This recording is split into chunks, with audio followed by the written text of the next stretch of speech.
Hi everyone! Welcome to the 5th installment of my video blog for polyphonic.org. Today I wanted to explore the idea of productivity. The topic has been on my mind a lot lately, as the University of Illinois Band is just coming out of yet another string of extraordinarily busy weeks, and we have a little downtime right now before we go into our next string of extraordinarily busy weeks. I think this topic can be a little flexible, especially in the context of practicing or working. How exactly do or should we measure how productive we are or have been? Is it all relative, or is it all a matter of priorities? Does it matter at all? Or is it especially hard to tell sometimes when you work in the arts?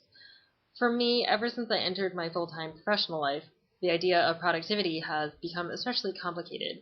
I might have, for instance, performed a minor miracle in the library, begun, organized, and scheduled a project for the upcoming week, and then, to top things off, emailed the members of a weekend band that forgot to return their music, and hopefully that's not a lot of emails that I had to send.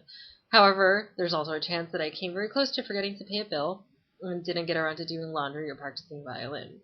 These are all based on real-life events, by the way. So sometimes it doesn't feel too different from when I was a student and had concert weeks or recital coming up and needed to stay at school to practice, but then let everything else fall to the wayside. What I've learned in my past year of working as a full-time professional, though, is that if there's a ton that needs to be accomplished, it can be easy to fall prey to this idea that I wasn't productive when in fact I probably was, and just maybe wasn't as much as I'd hoped. Prioritizing my goals often helps this along. I'm a serial list maker, and there's almost nothing as satisfying as throwing away a to-do list that's been completely crossed off. I've also discovered that it's important to give myself credit for the things I have accomplished, even if they're kind of small, or maybe I didn't think I accomplished anything at all.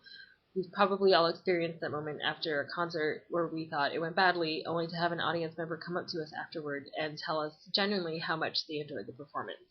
It would be borderline rude to dismiss how they feel, and in giving myself credit or accepting their applause, I can accept that I've done something after all.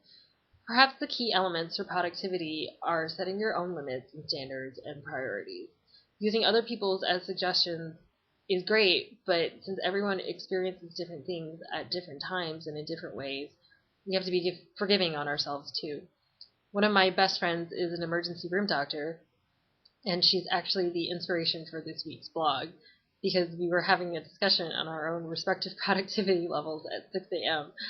If I was constantly thinking about how she's off saving lives, literally, while I stand backstage and make sure everything's in order for a concert, I probably feel terrible about myself all the time. But, as one of the student workers here at the University of Illinois Band said to me, you can't assign a hierarchy to these things because none of us are president. Students like these, by the way, are what make the University of Illinois Band such a special place. Thank you for tuning in, and hope to see you again in a few weeks.